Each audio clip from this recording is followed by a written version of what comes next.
Hi everyone. Apa kabar semua? Selamat petang, salam sejahtera. Welcome to FB Live pada petang ini. Maaf atas sedikit kelewatan sebab ada masalah sedikit teknikal ya. So thank you for joining us. So I want to say hi to everybody who is already live today. Uh, Hi to Nancy. Yes, Diamond Gun, all the way from Singapore. Hi. Hi to you. Juliana from Bintulu. Emilia, Michael, Esther, Michelle. Can share. Yes, you can share. Please share. Please share. Share this FB page so that hopefully the sharing today will benefit more people to come forward to share their stories. Okay. So hari ini perkongsian ini lebih kepada untuk perkongsian peribadi saya.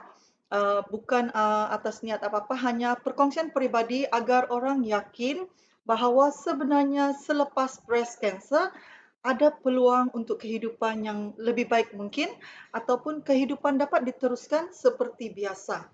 Walaupun setelah mengalami banyak perubahan, cabaran dalam proses mengharungi sakit kanser, namun kehidupan masih mampu diteruskan.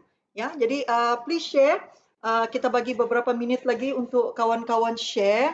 So sementara itu, siapa sudah minum kopi? Okay, so minum kopi dulu. So hari ini sharing ini adalah sangat-sangat what do you call this, personal lah ya, personal, untuk anda mengetahui bagaimana cerita saya sebagai survivor breast cancer. Dan sebelum ini mungkin kita santai-santai dulu lah ya. Everybody please share this page, FB page ini share untuk lebih ramai kawan boleh join kita ya. So setakat ini kita ada berapa orang joining sekarang? Okey, kita ada 36 orang. So, serba sedikit lah ya untuk kita punya pembukaan. Selamat petang, salam sejahtera semua. So, bulan ini Oktober is a special month. Kita memberi commemoration to all the breast cancer survivors, fighters and all the fallen warriors. Ya, pejuang-pejuang yang mungkin runtuh dalam perjuangan mereka, tapi mereka juga yang survive dan juga terutamanya mereka yang masih berjuang, okey, untuk mengharungi masalah kesihatan terutamanya breast cancer. Jadi breast cancer bulan ini kita memberi penghargaan, peringatan, okey, peringatan khas untuk bulan ini. Sebenarnya sepanjang hari lah kan, sepanjang masa.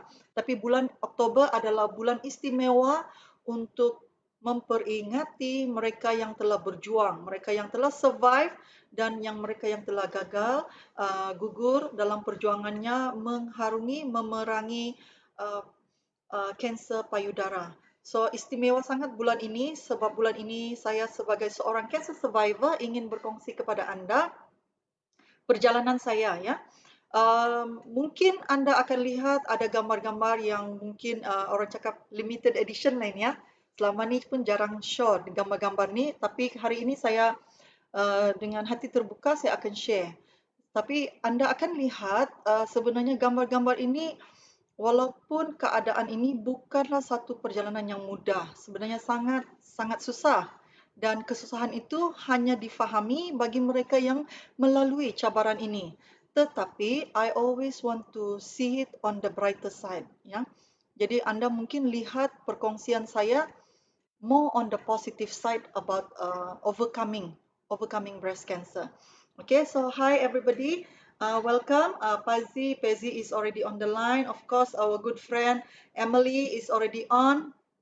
Nancy is already on. Okay, hi, welcome. Keep sharing the page. So, my name is Mariani. This is my story, my journey as a breast cancer survivor. Okay, so sejak 2016 sehingga hari ini. Okay, so are we ready? Let's start. Yeah. Okay, do you know that there are 3 top common cancers in Malaysia? Sebelum saya masuk kepada cerita saya ingin bukalah sebab bulan Oktober ini bukan hanya tentang saya mau cerita tentang saya, tetapi serba sedikit jika diberi ruang masa ini, okey, saya ingin menyumbang sedikit perkongsian lah, ilmu dan perkongsian apa yang saya buat sendiri ya sebagai seorang cancer survivor. Saya memang berusaha untuk meningkatkan ilmu yang ada sebagai pesakit, sebagai kita sendiri ya, sebagai pengguna, it's very important. First thing kita kena ada ilmu ini. Dengan ilmu ini, serba sedikit akan membantu kita untuk lebih yakin, untuk lebih fokus dan lebih positif menghadapi apa yang keberangkalian yang kita tidak tahu apa yang ada di hadapan kita ya. So do you know in Malaysia ada 3 jenis kanser yang tertinggi. Okay, untuk lelaki colorectal iaitu lebih kepada kolon, lungs, paru-paru dan prostat. Okay, manakala wanita dia lebih kepada number one kanser bagi wanita adalah breast, payudara, colorectal juga perut dan usus dan cervical. Okay, so ini adalah 3 kanser yang terbesar di Malaysia bagi kaum lelaki dan wanita terutamanya, dan kanser menyebabkan 16,000 kematian pada tahun 2019 di Malaysia. So ianya sebenarnya antara penyumbang besar lah ya kepada kematian, akibat kematian adalah kanser untuk Malaysia. So kita lihat October is National Breast Cancer Awareness Month. With awareness, there is hope. So spread the word. So itu yang kita mahu dan inilah peranan yang saya ambil sebagai individu, okay, sebagai seorang individu, sebagai seorang breast cancer survivor. Saya mengambil inisiatif ini untuk tampil ke hadapan, berkongsi kepada anda semua untuk memberi kesedaran bahawa ianya ada harapan untuk kesembuhan, pemulihan dan kesinambungan kehidupan selepas breast cancer. Okay? So early detection save lives. Bermakna sebenarnya dalam fasa kita mengharungi kanser ni kan dia ada bagi saya dia lebih kurang ada 4 fasa. So fasa pertama adalah pencegahan, okey. Tetapi fasa kedua adalah detection, iaitu pengesahan sama ada kita sakit atau tidak ya, kanser itu aktif atau tidak. Tetapi fasa pertama sangat-sangat penting dan lagi penting adalah fasa kedua iaitu early detection. Sebab early detection akan membantu peluang kita untuk sembuh, peluang kita untuk sihat, okay, adalah daripada pengesanan awal. So October, so early breast cancer detection is your best protection. Okay, jadi kita tahu bahawa pengesanan awal kanser payudara sebenarnya adalah sumber dan punca utama peluang untuk sihat, untuk sembuh, untuk pulih. Ya, baik.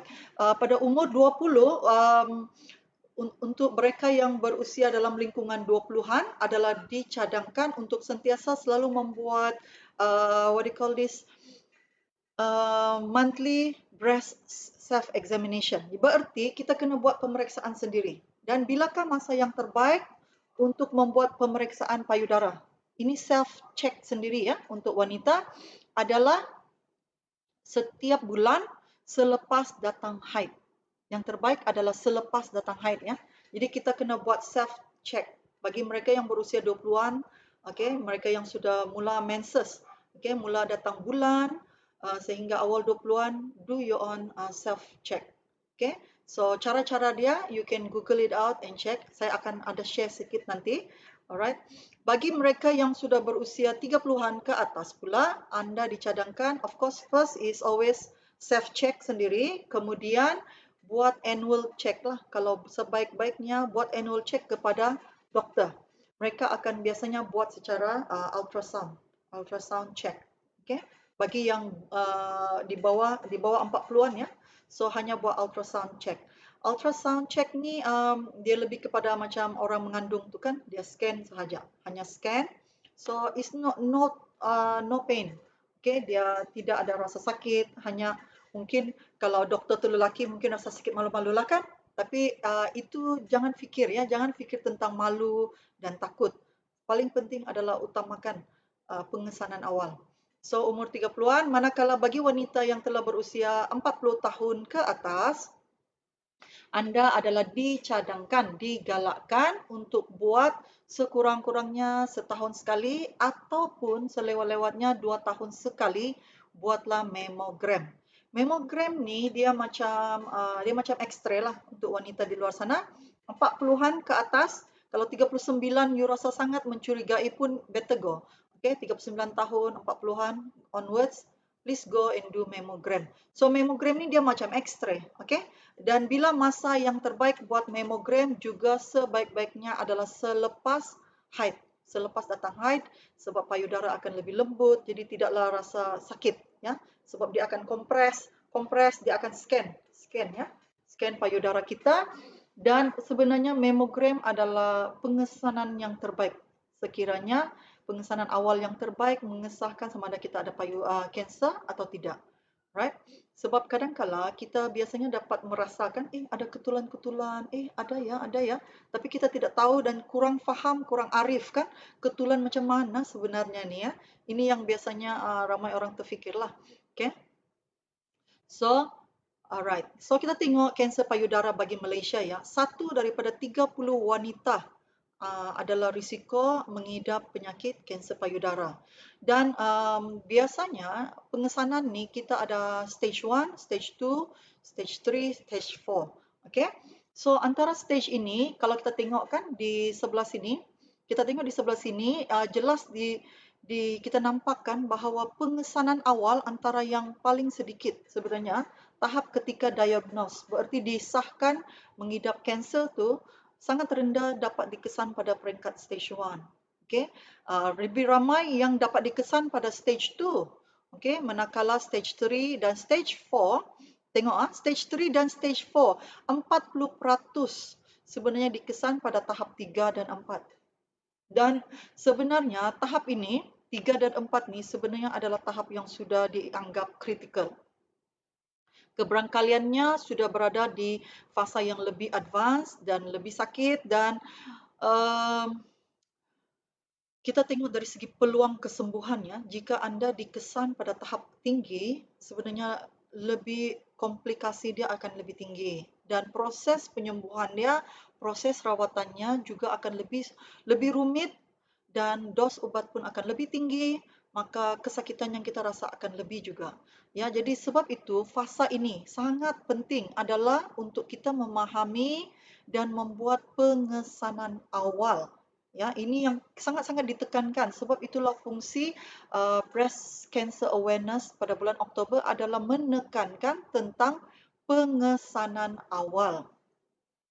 Okey, so apakah yang anda perlu lakukan? Okey, ketahuilah payudara anda. Saya akan share beberapa tips ya yang saya dapat, yang saya Google, saya share, saya baca ya. Jalankan ujian saringan seperti yang saya cakap tadi, mengekalkan berat badan yang normal. Ini pun sangat penting ya. Sebab berat badan ni jika kandungan lemak berlebihan pada badan wanita sebenarnya memberi risiko yang lebih tinggi berbanding wanita yang bertubuh kecil. Ini dia punya statistik ya. Anda boleh cek, anda boleh baca sendiri. Jadi sebenarnya bagi wanita yang berlebihan berat badan, anda sebenarnya dalam golongan yang lebih berisiko tinggi berbanding dengan mereka yang kurang berat badan. Okey. Satu lagi faktor penting, kurangkan dan elakkan pengambilan alkohol. Okey. Kalau casual drinker tu tak apalah, tapi maksud saya kalau you memang heavy drinker, so you have to watch out. Okey. Ini antara yang statistik yang dikeluarkan oleh National Cancer Society of Malaysia. Okay, so again, early detection can save lives.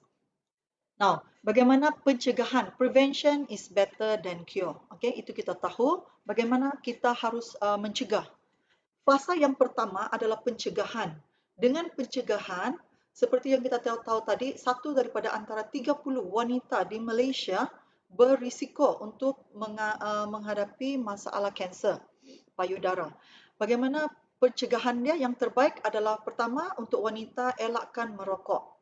Kemudian hadkan limit alkohol intake, hadkan pengambilan alkohol anda. Be physically active, bermaksud anda haruslah mempunyai aktiviti-aktiviti fizikal, buat latihan lah kan, latihan senaman secara tidaklah semestinya yang sangat serius, tetapi sesuatu aktiviti yang membantu anda untuk aktif. Okay. Maintain a healthy weight, kekalkan berat badan yang ideal, yang seimbang. Okay. Choose healthy diet. Ini sesuatu yang sebenarnya sangat mencabar pada masa kini, iaitu pilih untuk mengekalkan gaya hidup, cara hidup pemakanan yang lebih sehat. Limit the dose and duration of hormone therapy. Hadkan dos dan juga tempoh masa pengambilan hormon terapi. Wanita lebih terdedah kepada hormon terapi sebab ramai yang mengambil pil pencegah hamil, pil-pil yang ini ya. Jadi anda kena berhati-hati juga sebagai tambahan ya tentang pengambilan ni. Pengambilan ni anda kena berhati-hati sebab Malaysia ni di antara negara yang paling banyak mengeluarkan produk-produk so-called kecantikan. Okay, mau ininya besar, ininya fit, ini semua bahaya ya, sebab ini adalah hormon related. Ini adalah produk-produk yang berkaitan dengan hormon dan ianya secara tidak langsung untuk pengambilan jangka masa panjang akan memberi implikasi, akan memberi kesan terhadap kesihatan kita dan juga mungkin menyumbang kepada mengaktifkan sel-sel yang tidak sepatutnya diaktifkan. Jadi anda harus berhati-hati. Kita tahu kan kita ni terlalu banyak pendedahan tentang tentang artis-artis lah, tentang kecantikan lah, bentuk badan lah kan. So kadang-kadang kita terlalu mengambil produk-produk yang bikin putih lah, bikin besar lah, bikin fit lah. Hati-hatilah ha. Okay, because these are all hormone related. Bagaimana seorang yang berkulit gelap boleh jadi putih ya, hanya makan pil itu. Dia melibatkan hormon. Bagaimana jika anda seorang payudara kecil, anda sapu-sapu krim tu payudara tu jadi besar, dia melibatkan hormon. Jadi semua ini mungkin kita tidak nampak kesannya jangka masa pendek, tetapi implikasinya, risikonya akan berlaku untuk jangka masa panjang. Sebab bagi wanita, kita ni banyak bergantung kepada hormon kita. Untuk cantik lah, untuk awet muda lah, untuk berseri lah. Okay? Banyak bergantung kepada hormon kita. Jadi jika hormon kita tidak seimbang, jika hormon kita ada masalah, inilah yang akan menyebabkan, mengakibatkan implikasi timbulnya masalah-masalah kesihatan yang lain. Alright, so ini hanya pandangan secara general ya. So apapun yang anda amalkan di luar sana, please anda kena berhati-hatilah ya.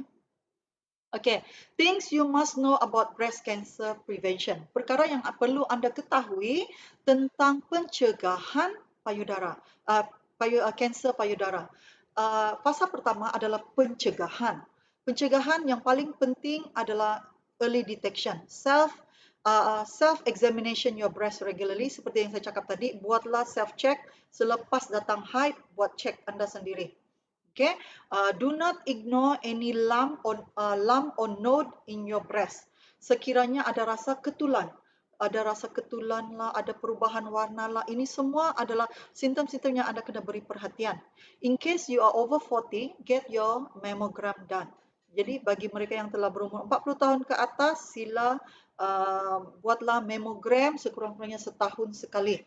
Dan lagi diperingatkan, avoid smoking and exceeding alcohol intake. Okay, ini semua adalah proses-proses pencegahan. Fasa pertama yang kita mau elakkan adalah untuk tidak pun menyebabkan implikasi benda ini berlaku. Okay, adalah mengelak. Itulah prevention. So knowledge can save lives. Bagaimana? Okay, bagaimana kita mau detect? So untuk lelaki sangat penting ya juga mungkin kita ada banyak juga yang join lelaki dan wanita untuk join because this is knowledge.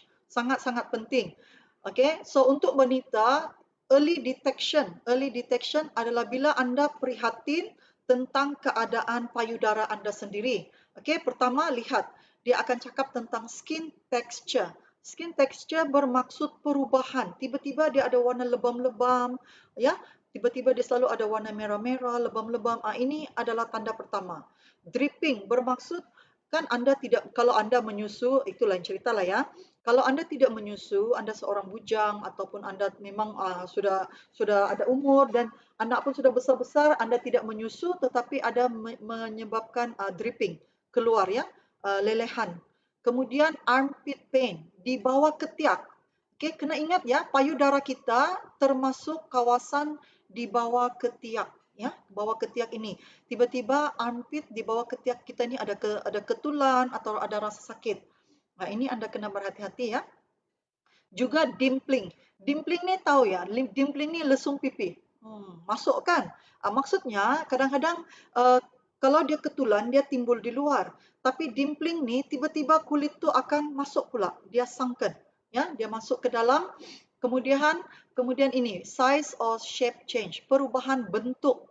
Okey, tiba-tiba satu jadi sangat besar daripada yang satu ataupun dia bentuk yang bengkak. Okey, redness, kemerahan. Okey, ataupun dia ada rashes, lumping, okey, ketumbuhan, dia ada ketul-ketulan.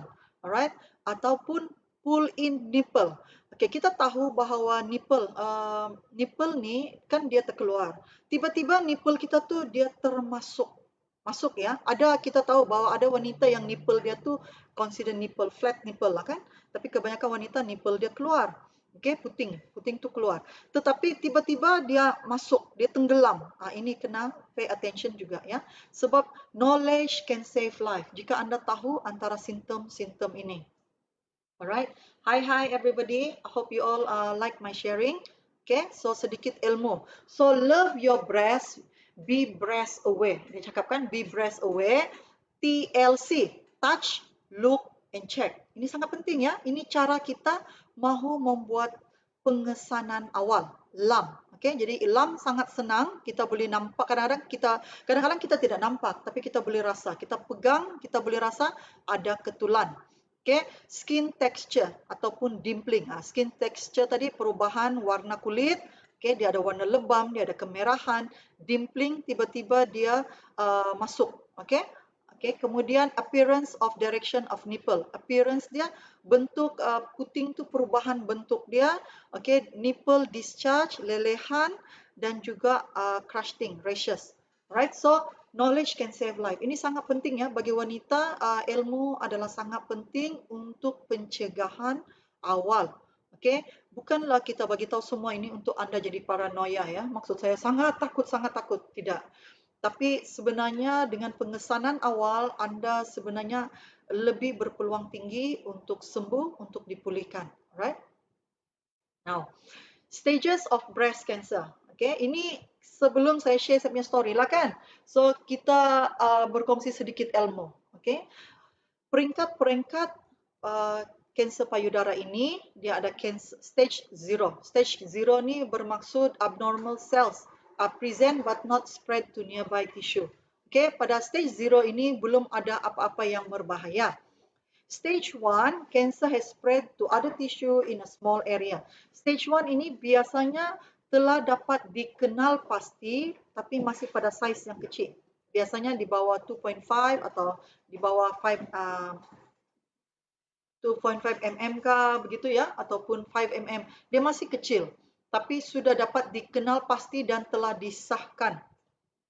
Stage 2 adalah tumor is between 20 to 50 mm. Okay, dia sudah mula besar dan kadang-kala limpa ya, lymph nodes are involved. Kadang-kala telah melibatkan limpa dan tumor larger than 50 mm. Okay. Stage 3, biasanya stage 3 adalah lebih besar daripada 50 mm dengan penglibatan lebih daripada satu limpa yang terlibat. Okay, sebab itu kita kena cek di bawah ketiak ya. Sebab bila payudara ini dia sangat berhubung kait dengan ketiak kan. Jadi kalau ada bengkak payudara, dia biasanya kadang-kadang akan melibatkan ada kebengkakan juga di bawah ketiak. Sebab limpa yang terdekat adalah di bawah ketiak kita. So you have to check. Okay, dan so yang kita tahu stage 0, stage 1, stage 2, stage 3. Ini semua hanya melibatkan saiz, bererti berapa besar ketumbuhan yang telah dikenal pasti yang telah ditemui. Manakala stage 4. Stage 4 ini adalah di tahap yang lebih serius. cancer has spread beyond the breast and to other parts of the body. Bermaksud pada peringkat keempat ya, stage 4 bermaksud kan ianya bukan hanya di payudara, bermula di payudara, tapi kanser itu telah merebak. Terutama contohnya dia bermula dengan payudara, tapi sebab telah dikesan lewat, mengakibatkan kanser itu juga dapat dikesan di paru-paru, dapat dikesan di darah, ataupun dapat dikesan di tulang. Ini maksudnya kanser telah merebak. Okay, sebab dia telah aktif berada di limpa. Inilah yang sangat bahaya bila kanser telah sampai di limpa, ianya dengan mudah berpindah ke tempat-tempat lain yang tidak sepatutnya. Okay, so sebab itu sangat-sangat penting ya. Jadi pay attention. Kalau anda ingat sharing saya tadi awal, slide yang awal tu kan, dia cakap lebih ramai orang dikesan adalah stage 3 dan 4. So ini sangat sedih sebab bila dikesan pada tahap 3 dan tahap 4, proses bererti ianya telah berada dalam tahap yang sudah lebih tinggi. Artinya ketumbuhan itu telah lebih besar dan keberangkalian ianya telah merebak ke organ-organ yang lain.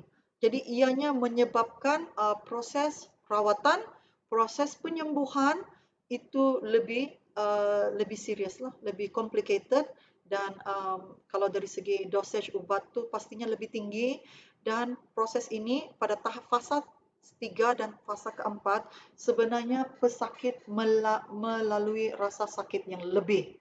Manakala kalau kita di fasa pertama atau fasa kedua, kebanyakannya belum merasa apa-apa sakit. Cuma mungkin ada rasa bengkak tu, ada rasa kesan ini, kesan itu ya.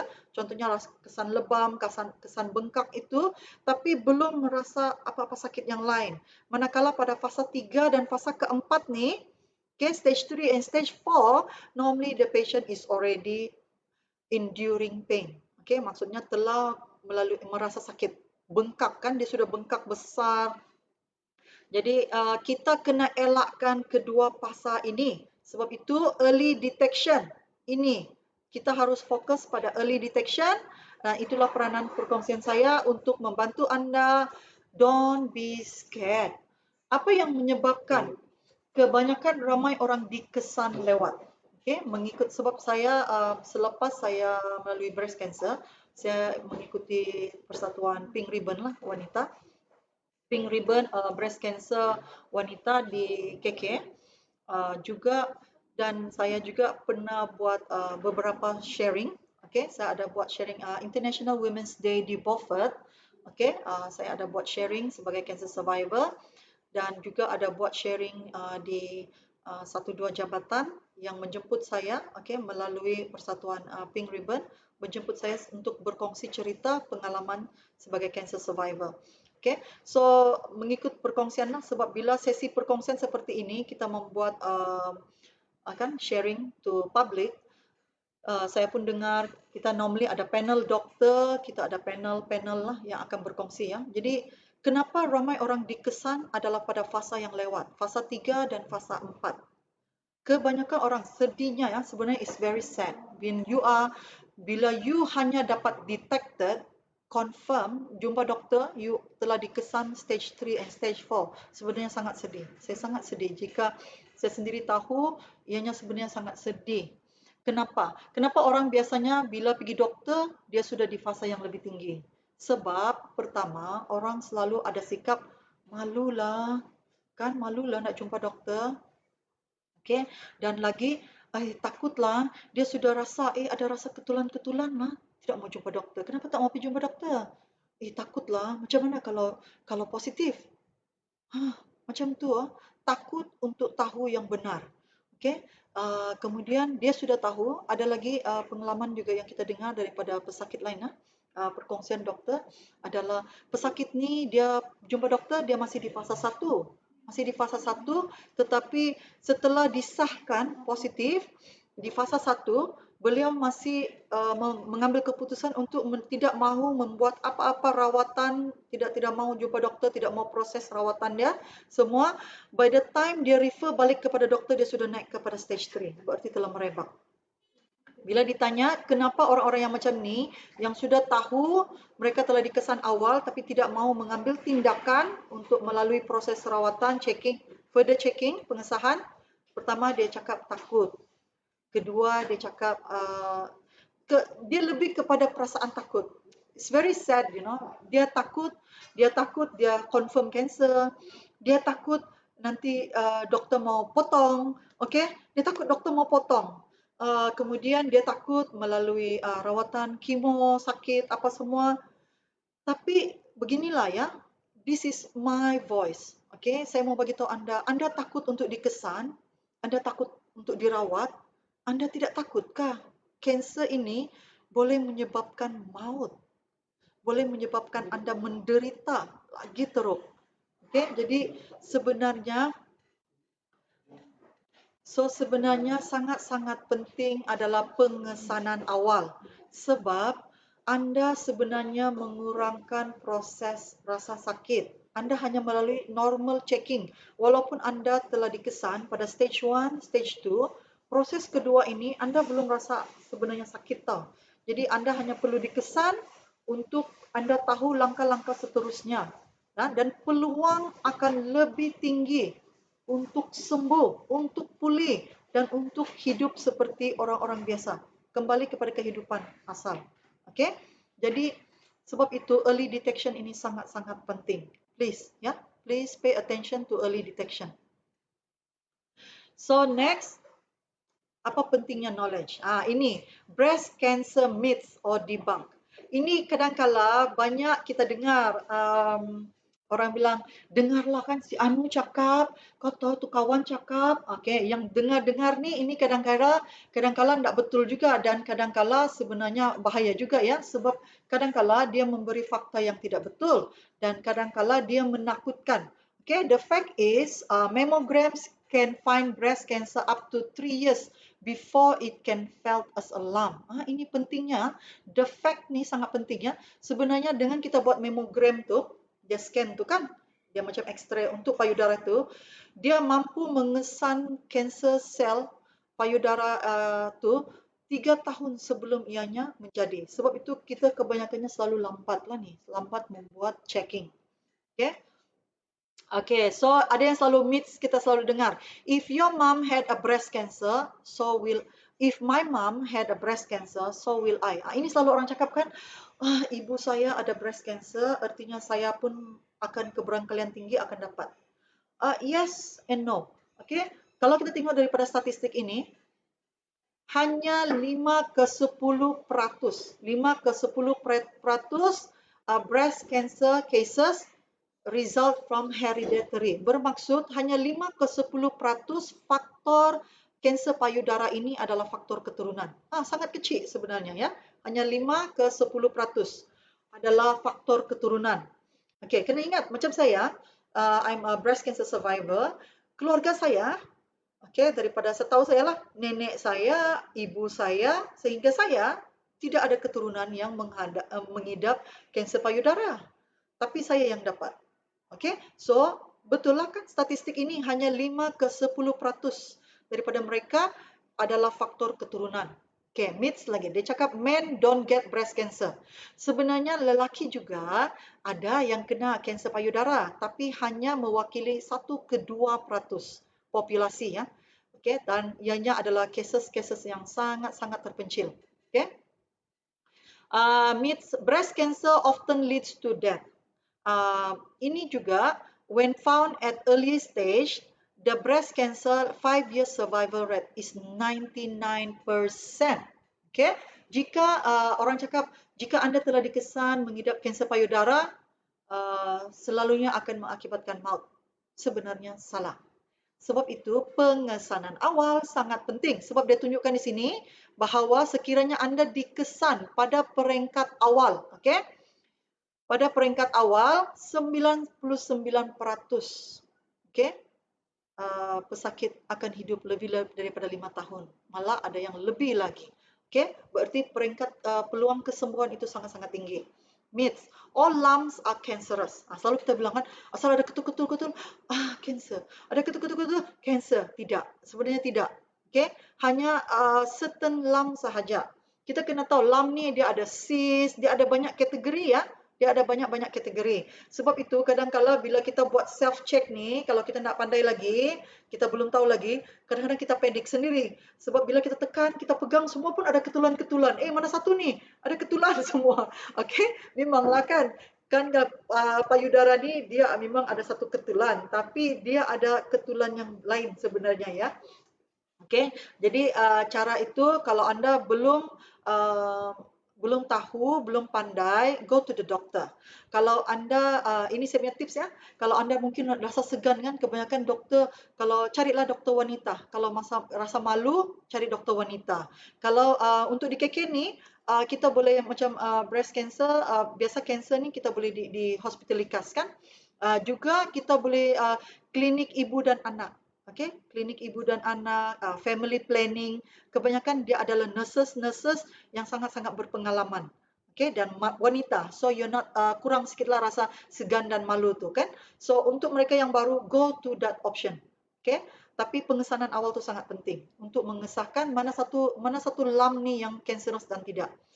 I need a mastectomy to effectively treat cancer. Saya mesti mau buat mastectomy. Mastectomy artinya dia kena buang payudara tu untuk merawat kanser sepenuhnya. Tidak juga. Sebenarnya tidak. Tidak semestinya. Okay? Sebab ada juga proses-proses lain. Okay? Nanti saya akan kongsi daripada cerita saya mungkin akan lebih faham. Breast cancer hurts. Okay? Early breast cancer is really painful. Macam saya cakap tadi, biasanya pada peringkat stage 1, stage 2 tidak ada rasa sakit. Seperti saya sendiri, okay? Tidak ada rasa apa-apa sakit. Hanya terasa ketulan. Okay? Breast pain is often caused by non-cancerous conditions such as hormonal changes or cysts. Okay? Jadi biasanya yang menyebabkan rasa sakit tu, macam kalau kita wanita kan, kalau mau datang haid tu, payudara tu akan dia bengkakkan, itu masa tu dia rasa lebih sakit. Tapi biasanya pada peringkat pengesanan awal ni dia tidak rasa sakit apa-apa. Okay? Tetapi pada peringkat stage 3 and stage 4, yes, kebanyakannya akan sudah mula rasa sakit sebab dia ada kebengkakan tu sudah ada ya. Means you can lower your risk. 90% of breast cancer are largely due to lifestyle and environmental factors such as healthy weight, alcohol use and activity level. You can't lower your risk. Sebenarnya faktor ini sebenarnya memainkan peranan penting ya. Orang dan lifestyle tu tidak menyumbang, sebenarnya penyumbang ya. Di KL, sebab masa saya buat saya punya operation adalah di KL. Okay, jadi saya pergi breast doctor tu kan. Breast doctor tu cakap, di KL tu dia cakap seawal ramai yang orang umur 20-an pun telah dikesan sebagai kanser payudara. So saya tanyalah doktor, apa puncanya kenapa ramai orang-orang muda sekarang dikesan ada kanser payudara? Selain daripada masalah hormon, kebanyakannya adalah sebab dia cakap, doktor ni cakap ya, is environmental. Adalah faktor environmental, iaitu tekanannya. Kebanyakan terutama bila berada di bandar, di kota raya kan, ramai wanita kan bekerja. Jadi tekanan kehidupannya, stres, and then lifestyle lagi, makan banyak fast food, mungkin tidak cukup air, okay, tidak cukup pengamalan nutrisi. Banyaklah faktor-faktor ini semua untuk jangka masa panjang. Okay, dan jika immunity ataupun tubuh badan anda lemah, anda mungkin boleh dikesan dengan umur yang muda. Mereka yang peringkat umur lebih tinggi, memang kesan tu akan lebih ketara. Okay? So, breast cancer screening save lives. 98% breast cancer patients survive when early diagnosed. Ini sangat penting. 98% tau adalah orang dapat bagi pesakit yang dikesan kanser payudara mampu untuk sembuh, untuk pulih, untuk sihat. Ya, okay. And then second leading cause of cancer death in women adalah breast ya. 85% breast cancer occur in women with no family history. Tengok ni, 85% mereka yang dikesan mengidap kanser payudara tidak ada talian keluarga yang mengidap kanser payudara. Dan starting at age 40, women should talk to the doctor about to start a mammogram. Risiko lebih tinggi adalah pada umur 40-an ke atas ya. Lebih banyak, lebih ramailah sebenarnya. Okay, so risk factor dari segi gender, okay, wanita, dari segi umur, incidence increases with age, okay. Peluang untuk kena lebih tinggi semakin umur kita meningkat. Family adalah faktor keluarga. Ethnicity ini dia tidak samalah, tidak sama. Genetics juga 5 ke 10% saja disebabkan genetik. Early detection, get a mammogram. Okay, so ini dia. So keep a healthy lifestyle, limit alcohol, do not smoke, eat fruit, vegetable, whole grains, okay? Exercise sekurang-kurangnya 30 minit satu hari. Alright, so inilah semuanya pencegahan. Selain pencegahan, early detection. Right? So kedua-dua ini mampu. Kenapa kita perlu mencegah awal, kita perlu mencegah dan kita perlu detect awal? Sebab semua ini melibatkan kos dan wang.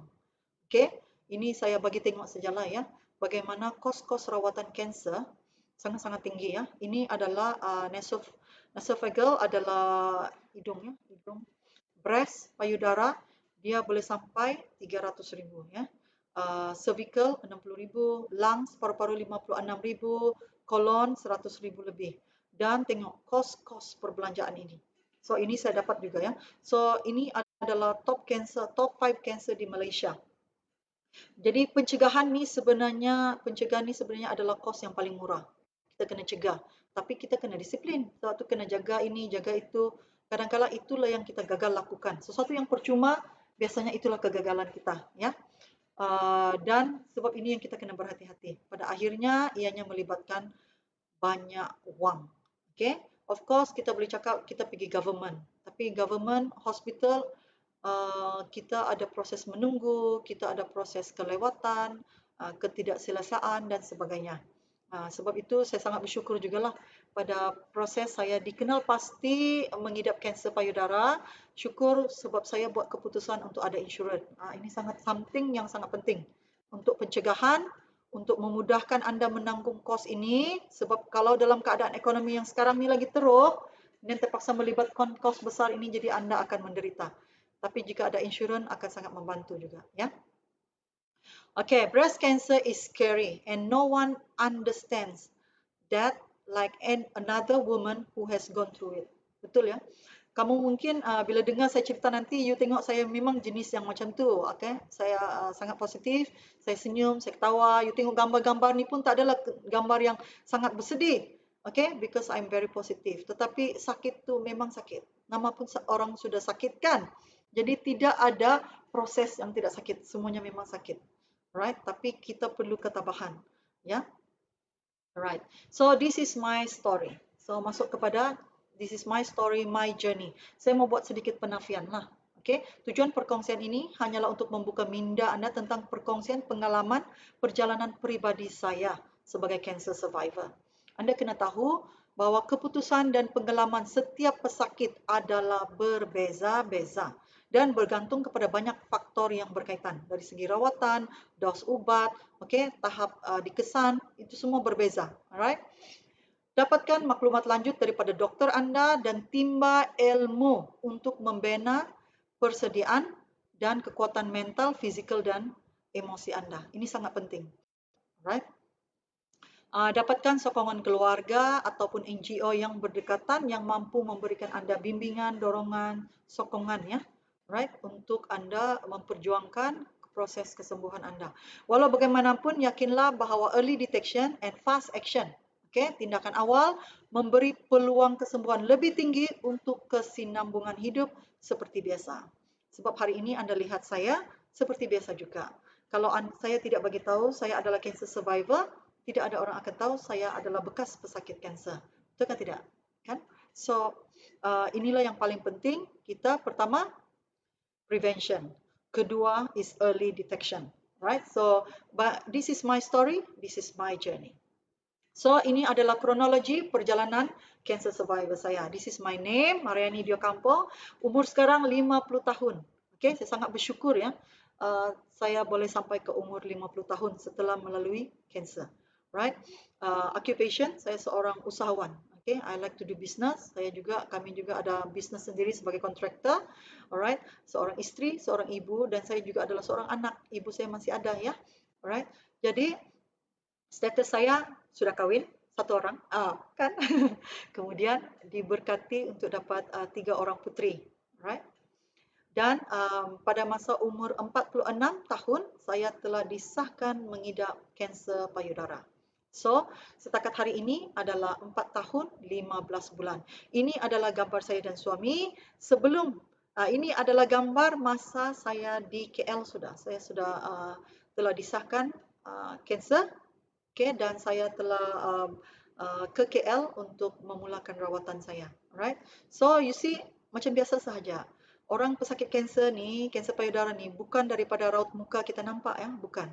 Right? So sebab itu early detection tu perlu. Okay?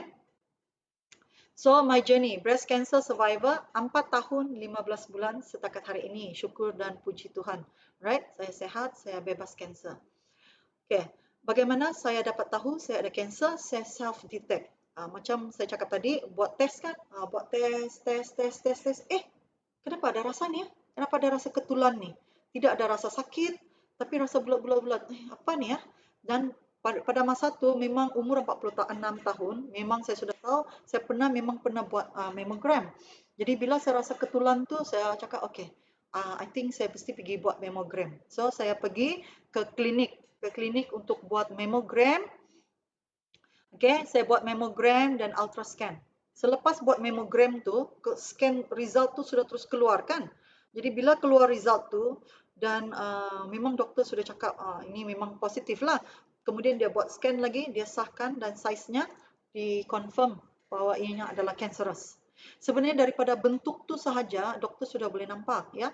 Kalau kita nampakkan kalau macam breast scan tu, ini pengalaman saya lah bila dia buat breast scan tu, kita memang akan nampak ada banyak ketulan-ketulan tu. Ketulan-ketulan bulat-bulat kan. Tapi membezakan yang cancerous dengan yang tidak ya. Kebanyakan yang bulat-bulat tu, dia bulat macam guli-guli ya. Dia ada banyak bulat-bulat tu. Kadang-kadang itu adalah lam-lam yang daripada lemak sahaja, sis sahaja, begitu ya. Jadi kebanyakan yang bukan cancerous, bulat dia tu memang macam guli-guli. Bulat dia lebih kita boleh anggap sebagai sempurna lah kan, cantik bulat dia, bla bla bla bla bla. So itu semua tidak berbahaya dan bukan cancerous. Manakala sel cancerous itu bila dia di scan, bila dalam scan tu dia akan nampak bentuk dia tu berjeriji ya. Begitu, zig zig zig zig zig zig. Dia bukan bulat macam guli tu. Bulat macam guli tu kan dia cantik. Ini dia berjeriji. Itulah kesan awal yang disahkan sebagai cancerous. So selepas itu saya tanya doktor apa yang perlu saya buat setelah saya disahkan. Doktor tu on the spot dia cakap, okay Marini, you have breast cancer. Okay. Ini dia stage 1. Dia terus boleh cakap macam tu tau sebab daripada size tu. Okay. Jadi saya tanya doktor tu apa yang saya perlu buat seterusnya. Okay. Doktor cakap you pergi buat biopsi. So saya cakap mana mau pergi dok? Doktor tu cadangkanlah di mana. So saya pergi Damai Medical Center di Luyang. Kemudian dia buat needle. Needle ni dia rasa dia poke needle tu kemudian dia cuba sedut lah kan sampel tu. Dan setelah lebih kurang 2 minggu lebih result dia datang. Tapi result dia cakap biopsi tu punya result dia cakap pula negatif. Tapi doktor tu pun was-was lah kan sebab bila needle biopsi ni keberangkalian dia mungkin tersasar daripada lam tu kan sebab dia hanya poke dan dia sedut. Dia mungkin tersasar daripada lam tu. Jadi result tu hanya negatif sebab dia hanya menunjukkan lemak. Ya. Jadi tapi doktor tu sarankan untuk saya buat lumpectomy. Lumpectomy bermaksud di mana ada ketumbuhan tu di kawasan sana sahaja dia akan potong dan buang. Okey? Jadi saya beritahu doktor tu saya tidak takut dan saya tidak ada masalah untuk buang.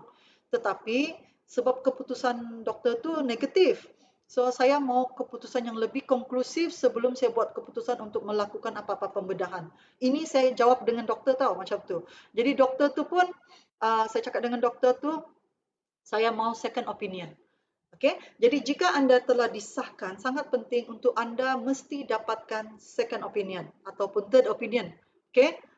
Get another opinion. Jangan hanya bergantung dengan satu keputusan. So saya pun cakap dengan doktor tu, doktor I want second opinion. So doktor tu cadangkan. Ini doktor tu yang cadangkan. Ini 4 tahun yang lalu ya. Doktor tu cadangkan. Lebih baik saya lakukan. Dia bilang boleh. Lebih baik juga anda buat second opinion. Tetapi saya cadangkan, ini doktor cakap, saya cadangkan kamu buat proses ini di Kuala Lumpur. Sebab kebanyakan hospital di Kuala Lumpur tu, lab dia, makmal dia tu sendiri. Jadi proses untuk dapat keputusan tu lebih lebih cepat. So bila doktor tu buat cadangan macam tu, maka saya hubungi sister-in-law saya lah yang kerja dekat KL untuk carikan saya hospital. Dan saya pilih untuk ke hospital swasta lah supaya lebih cepat, dan sebab saya tahu saya ada insurans, jadi saya mampulah kan untuk buat di private hospital. Jadi saya ke KL. Saya ke Pantai Hospital KL for a scan biopsy. Okey, bila dia scan biopsi ni adalah proses yang berbeza. Scan ni dia scan, kemudian dia nampak kan, dia nampak lam tu, lepas tu masa tu dia akan injection lah, payudara tu dia inject. Kemudian bila dia scan, dia nampak lam tu, dia pop sana, jadi you boleh nampak dekat mana dia memang tepat lah, sangat tepat. Di mana ada ketumbuhan tu, dia tembak sana, kemudian dia tarik dia punya sampel lah kan, untuk dapatkan. So bila dia scan yang pertama, sebab masa scan yang mammogram tu hanya nampak satu lam. Tapi bila dia scan yang pertama, dia nampak tu, dia sudah ambil sampel, dia call satu doktor lagi tu, dia cakap ada yang kedua. Okey, ada yang kedua. So doktor cakap, okay, take sampel on yang kedua. So ambil sampel lagi, pok lagi satu kali, ambil lagi sampel pada sel yang kedua. Sekali buat yang di kedua tu, doktor tu hubungi lagi satu doktor tu, dia cakap ada yang ketiga lagi. So tapi doktor tu cakap tak payah sudah. Jika sampel pertama, sampel kedua ini juga positif, artinya dia ada multiple lump. Okey, berarti ada beberapa ketul yang telah dikesan. Okey, masa buat tu. So 3 hari selepas buat ni, kami kan dari KL. Selepas buat ini kami fly balik KK.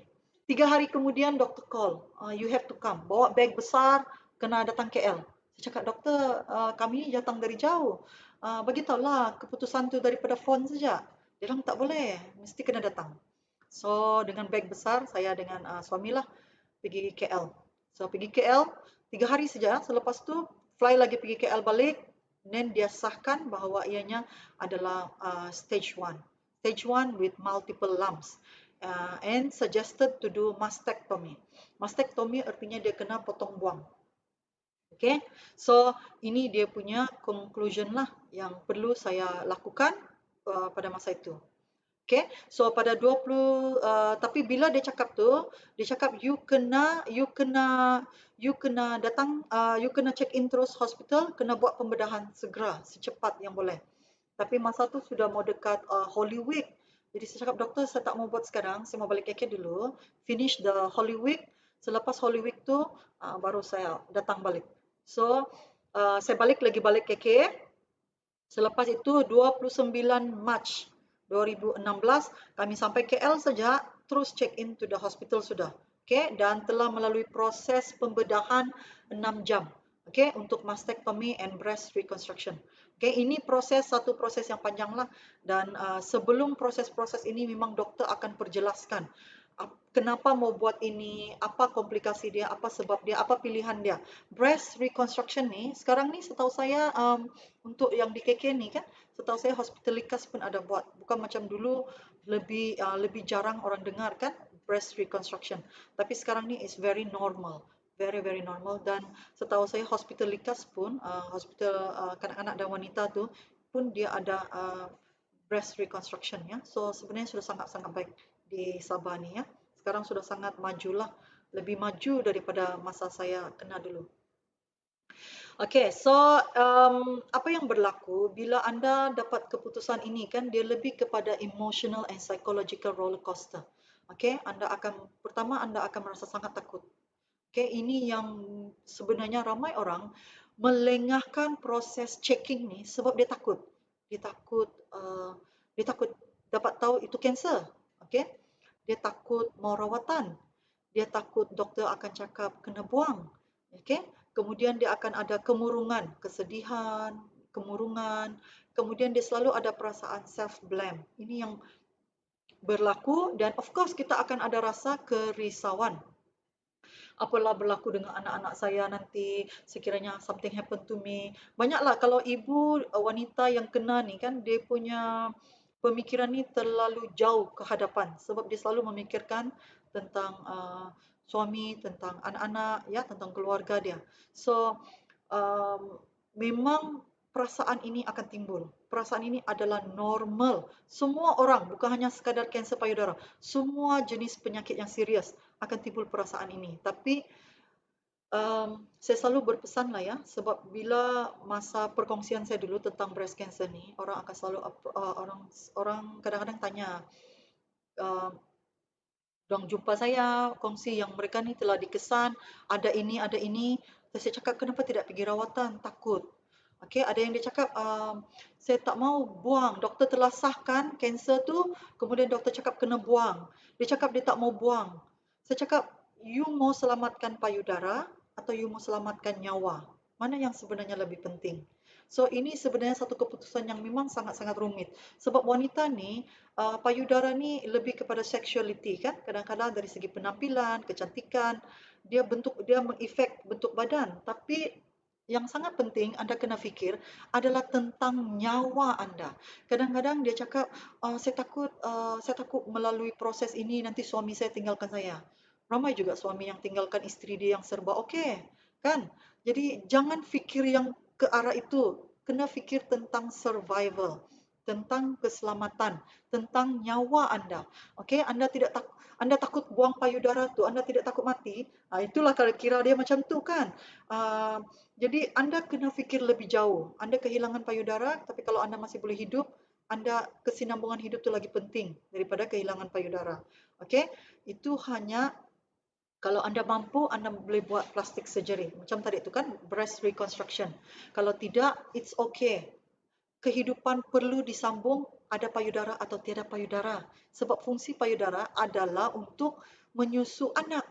Pada umur yang kita tidak menyusu anak sudah, sebenarnya dia lebih kepada bentuk badan sahaja. Jadi utamakan nyawa, utamakan keselamatan. Save your life, not save your breast. Okay? Prevention, kalau sebelum kena, okay. Tapi kalau sudah kena, think life first. Save your life. Okay? Kalau perlu potong, potonglah. Kalau perlu melalui proses itu, laluilah.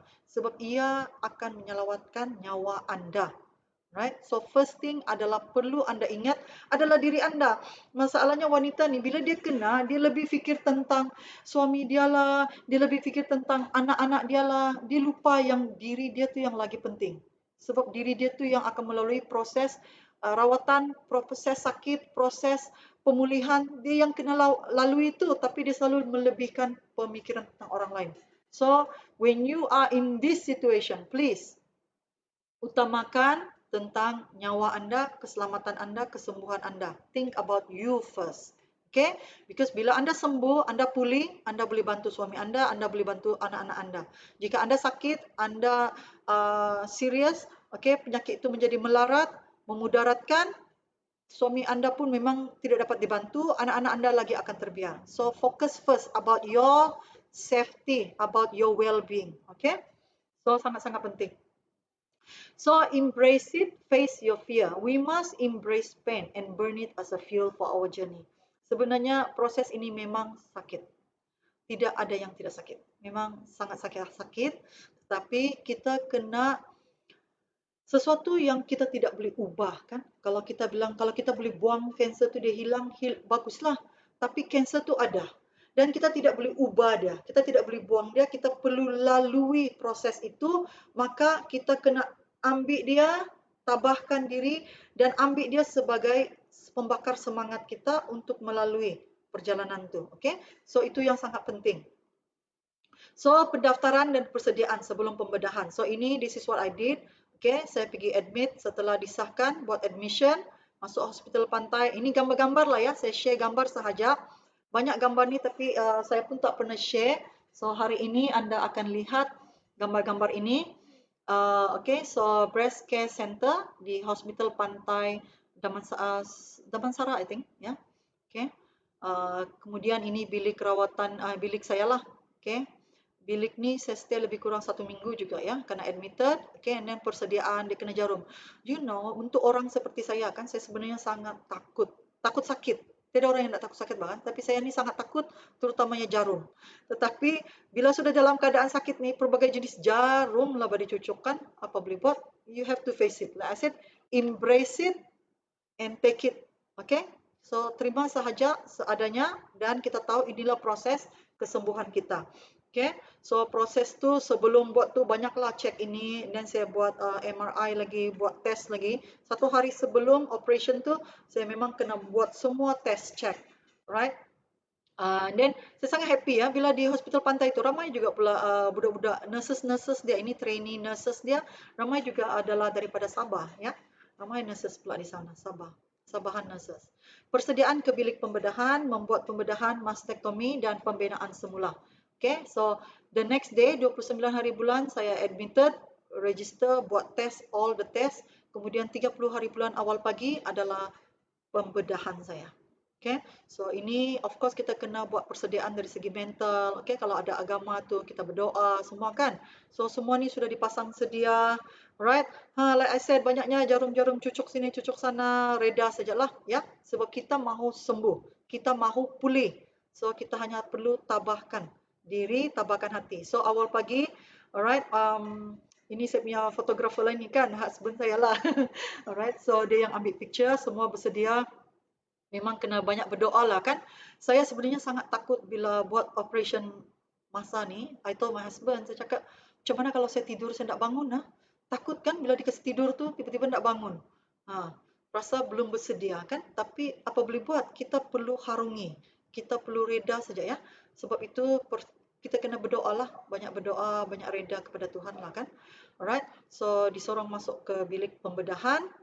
Okay, so ini selepas sudah. Okay, ini selepas 6 jam. Husband saya pun worry juga tu. GD Hermes was worrying because dia cakap jam begini sudah siap. Sekali dia datang sampai dia pergi tanya dengan nurse tu. Kenapa belum keluar Mana isteri saya? Cari juga kan. Alright. So memang lambat lah ya, lambat proses tu. So this is Dr. Azlina. Dr. Azlina ni is my breast doctor lah. Dia yang buat pengesahan kanser hari tu dan dia yang buat pembedahan payudara tu semua. Okay. And this is Dr. Kim nama dia. Dr. Kim ni dia yang buat reconstruction. So kedua-dua doktor ni selepas pembedahan tu Dr. Kim masuk untuk buat reconstruction. So dia membuat proses tu serentak ya. Sebab itu proses tu mengambil masa yang lebih lama lah. Okay, dan saya membuat proses dia gunakan lemak daripada perut tu dia ambil untuk bena semula. Right, so it's really it's a big surgery lah sebenarnya. It's a big surgery. Okay, kalau kita orang bilang kalau perempuan tu dia buat operation apa tu kalau bersalin cesarean gini ya kan, gini kan, beginilah kan di perut tu kan. Kalau yang proses saya ambil tu dia macam ni panjang. Okay, so it's from left to right. Right, kena potong bahagian perut tu, potong sepanjang tu untuk dia ambil lemak tu untuk dia reconstruct pergi sebagai payudara. Alright, so inilah teknologi kan sebenarnya sangat-sangat canggih lah, sangat-sangat canggih. Alright, and then this is see selepas saya sedar what happened. If you can see kan saya ni memang orang bilang sangat kaki bekerja kan. Selepas saya up saja kan terus cek status, cek WhatsApp, tengok order. Inilah, alright. So saya memang bagi saya tidak terlalu dwell into my pain, into my illness. So untuk saya tidak ingat tentang sakit saya, untuk penyakit saya, untuk saya tidak terlampau gusar, risau, sebagainya itu kan. Ada orang sebab dia tidak ada kesibukan macam tu. So I keep myself busy by working. Okay, itu sebenarnya cara saya untuk mengelakkan saya terlalu risau, sedih lah, apalah. Tidak, saya terus keep myself busy sahaja. Right, so ini nurses, ini budak-budak Sabah ni nurses ni. Okay, so ini selepas operation, pembedahan. Okay, and then saya ada pelawat, ini saya punya sister-in-law, ya, dia tinggal dekat KL, dia matron di Putrajaya, ya, kesihatan. So dia yang recommend saya sana, so datang melawat saya, and then anak-anak saya pun datang melawat saya 1 minggu selepas saya operation kan. Husband saya kena balik, dia kena balik sebab dia bekerja, so dia hantar anak saya untuk temankan saya sebab saya stay di KL 1 bulan lagi.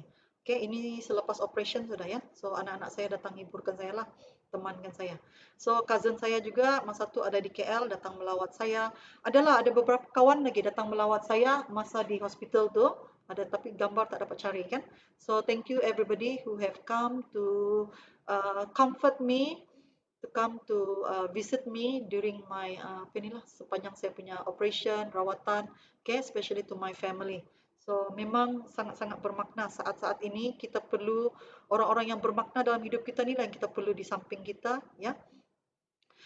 Lepas tu um, memang pelik sikit lah kan cerita kami ni, cerita saya ni memang pelik sikit. Satu hari, one day after the operation, just one day after the long operation ya, the next day was Sunday.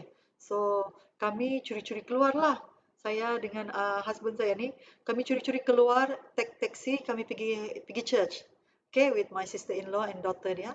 Kami pergi church and then met the father and then pray for us kan, pray for me lah masa tu. So orang bilang kan pelik kan, after operation begini panjang, begini susah, 6 jam, the next day dapat bergerak lagi, berjalan kan. So that's why is mind over matter lah kan. Bukan bilang tak sakit, memang sakit. Tapi jangan fikir sakit tu. Buat apa yang kita mau buat sahaja ya. So I always think like that. And masa dekat KL tu ada ni ketua ini apa itu Persatuan Wanita Pink Ribbon dari Kuala Lumpur. Saya bilang mereka ni sangat efisien, sangat efektif ya. Sebagai pesakit kita pun tak tahu siapa yang akan datang melawat. So wanita ni dia cakap dia daripada Pink Ribbon daripada KL. So dia bagilah ini squeeze ball untuk exercise ya.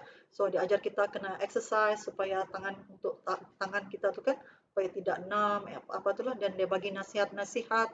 So it's very good lah. Sebenarnya thank you kepada Pink Ribbon, even Sabah very very aktif kita punya Pink Ribbon di sini untuk memberi sokongan, memberi bimbingan, sokongan kepada ramai wanita-wanita yang kena breast cancer. So they're doing a good job, a great job. Okay, so thank you to all the Pink Ribbon ya. So persediaan dan pemeriksaan selepas pembedahan sebelum berangkat balik. Okay, so saya ni kan, kamu tidak akan percayalah kan selepas proses pembedahan begitu, bila anak saya datang, saya pun tak mau juga anak saya boring kan. Jadi kami jalan ni, kami pergi jalan, pergi mall, dan sebagai persediaan saya, sebab saya tahu selepas itu saya akan melalui proses kemo dan sebagainya, dan saya perlu buat persediaan. Persediaan apa? Apa yang saya cari? Rambut palsu. Okay. Saya pergi tes rambut palsu semua. Okay, cari-cari rambut palsu. Nak pandai pakai lagi kan? Pelik betul. Right? Tapi bagi saya persediaan itu penting lah kan? Dan sebelum balik memang kami pergi Pusat Nuklear Malaysia buat another test. All the tests have to be done sebelum balik ke KK. Ya. Masa tu saya ada buat pilihan, saya diberi pilihan sama ada saya mahu buat rawatan kemo saya dekat KL ataupun balik KK. Tapi saya cakap tidak mau stay di KL sebab itu proses yang lagi lama. Okay. Selepas pembedahan saya stay dekat KL for 1 month. Okay. So selepas luka pembedahan tu kering sudah balik, saya cakap saya mau balik, saya mau buat kemo dekat KK sajalah supaya lebih dekat dengan keluarga dan tidak menyusahkan keluarga sangat sebab jauh kan mau berulang alik. So saya balik ke KK selepas tu. Okay, so my journey as a breast cancer 4 years 15 months started with 4 cycles. Selepas itu doktor telah advise bahawa saya perlu melalui proses kemoterapi. Okay, 4 cycle. Dia cakap 4 cycle sahaja. Saya telah buat test beberapa kali ya, because ada percanggahan sebelum saya balik KK tu, saya punya test result tu telah di-compare, tapi ada sedikit percanggahan, maka saya kena buat satu test lagi daripada sampel yang mereka ambil ya, daripada payudara tu. At the end, conclusively, doktor tu cakap saya punya cancer hanya memerlukan 4 kemo. Tidak perlu lebih. Sepatutnya akan lebih sama ada 5 atau 6 ya. Tapi bila dapat keputusan yang kedua tu dianggap sebagai final, dia buat tu dia panggil fish test daripada Saim Dabi punya research. So keputusan tu muktamad. So akhirnya doktor cakap hanya putuskan 4 cycle. So saya buat kemo 30 hari bulan April di KPJ. KPJ sinilah Damai kan di KK. So 1 bulan selepas saya punya operation, dia cakap you mesti buat terus. Okay, masa ni sebenarnya sebelum saya buat kemo ada banyak sangat cadangan, pandangan orang kan, jangan buat ini, jangan buat kemo, jangan buat ini. Okey, kemudian saya sendiri, mungkin ada yang kenal kan, saya ni memang buat search lah. Sebelum saya kena operate, selepas saya kena operate, semua tu saya sudah search apa yang dia akan operate, jenis operation dia. Jadi kemo ni pun saya telah melalui dia punya, saya telah buat search. Kemo ni apa kesan-kesan yang akan saya lalui, bagaimana apa-apa semua, apa yang kebarangkalian dia akan bagi, macam mana kesan-kesan sampingan dia, semua tu saya sudah pergi search. Kan kita ada Google kan, so semua tu saya Google, saya sudah check. So saya bagi saya sangat penting untuk persediaan saya sendiri, mental. Okay, mental saya, untuk emosi saya, untuk persediaan diri saya. Jadi after kemo, doktor cadangkan adalah untuk saya ambil tamoxifen untuk jangka masa 5 tahun. Tapi saya selepas kemo ya, selepas kemo ini ubat saya kena makan. Okey, ini ubat kena makan untuk tempoh 5 tahun. Tetapi setelah dipujuk-pujukkan akhirnya saya try. Tapi setelah saya try lebih kurang 1 bulan, I think saya try ya, makan ubat ni, saya rasa saya lagi tambah sakit. Saya rasa saya lebih menderita. Okey, banyak sakit, seluruh badan sakit, sendi-sendi semua sakit, sangat kering. Okey, sangat sakit seluruh badan saya. Jadi saya bagi tahu doktor, saya tidak suka apa yang saya rasa bila saya amalkan ubat ni, saya lagi lebih menderita. Jadi saya tidak mau sebab saya sudah buat kemo, kenapa saya sakit lagi? Saya cakap, bila makan ubat ni saya makin sakit dan saya rasa pergerakan saya jadi sangat terhad. Okey, dan juga dia memberi banyak kesan lah ya. Selepas kemo ni kusam, kulit jadi gelap, pigmen semua keluar. Jangan cakap pasal kecantikan lah ya. Masa you sakit memang tidak cantik lah. Okay. So semua yang kita tidak mahu tu semua keluar. Kemudian banyaklah kesan-kesan dia tu. Jadi saya tidak suka. Dan juga bila saya baca ubat ni, macam saya cakap, saya buat research sendiri.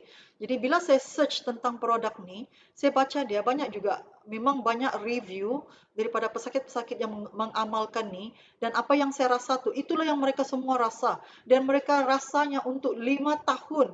Wah, saya cakap saya tak boleh melalui 5 tahun dalam kesakitan macam ni. Okay? Jadi ada orang mungkin makan ubat ni, dia tidak rasa sakit. I don't say you don't take, but I decided after going through so much pain, and after reading all the reviews yang memang mengesahkan sakit tu dan kesan-kesan sampingan dia, keberangkalian dia, dia cakap kalau you amalkan tamoxifen ni sebab dia reduce certain type of hormone kita, tapi kesan sampingan dia jangka masa panjang dia boleh menyebabkan kanser rahim pula. Jadi saya cakap doktor is not a good option. So saya ni jenis yang sebab saya baca, saya buat research, jadi saya suka bukan suka lah kan, tapi saya berdebatlah dengan doktor tu. Saya cakap, doktor, kalau saya ambil produk ini, ubat ini, untuk mengelak ianya tidak berlaku di payudara yang sebelah, tapi menyebabkan keberangkalian lebih tinggi untuk saya dapat kanser rahim pula, itu bukan pilihan yang baik bagi saya. Sudahlah, saya menderita sakit sana sini. Kemudian saya ada risiko untuk dapat kanser rahim pula. Jadi saya cakap saya tidak mahu. Atas risiko saya sendiri, saya mengambil keputusan. Ini saya bagi tahu doktor macam ni ya, atas risiko saya sendiri, saya ambil keputusan untuk saya tidak mahu makan ubat ini, saya akan ikhtiar sendiri dan saya akan cari produk untuk menjaga kesihatan saya. Jadi doktor pun tak boleh paksalah kan, sebab ini adalah keputusan saya sendiri. Jadi selepas itu, bermulalah rawatan. Ini saya akan kongsi gambar-gambar rawatan kemo saya ya. Jadi ubat itu sebenarnya diambil selepas kemo ya, tapi ini saya tunjukkan proses dia. Okay, saya jumpa doktor di KPJ, counseling, consultation, and then go through my chemo, right? Okay, so go through the chemo, jarum sini lagi, aduh, hari-hari kena jarum. Maksud saya, masa saya chemo, dia jarum melalui sinilah, melalui drip. Okay, tapi the day, 1 hari selepas buat chemo ni, keesokan dia, saya kena balik hospital lagi, kena balik lagi sana, dikena jarum lagi di perut. Okay, untuk mengekalkan kestabilan darah. Okay, things like that lah. So inilah proses dia. So kemo ni artinya dia drip ubat tu masuk pergi darah kita lah. Okay. Okay, so ini proses dia. So saya melalui kemo tu daripada bulan Mei hingga bulan Ogos 2006, 4 sesi ya. Let your faith be bigger than your fear. Ini yang I always try to comfort myself, always want to bagi keyakinan pada diri sendiri ya. Ini sangat-sangat penting sebab kesan-kesan kemoterapi itu sangat jelas. Okay, pertama antara dia 1 minggu selepas kemo saya yang pertama rambut gugur. Right? So ini pun saya sudah tahu. Sebab tu saya sudah beli rambut palsu, saya sudah beli scarf-scarf, saya sudah bersedia. Sebab saya tahu apa yang akan berlaku bila kemo dilakukan. Okay? So gambar-gambar ni memang dramatik sikit ya.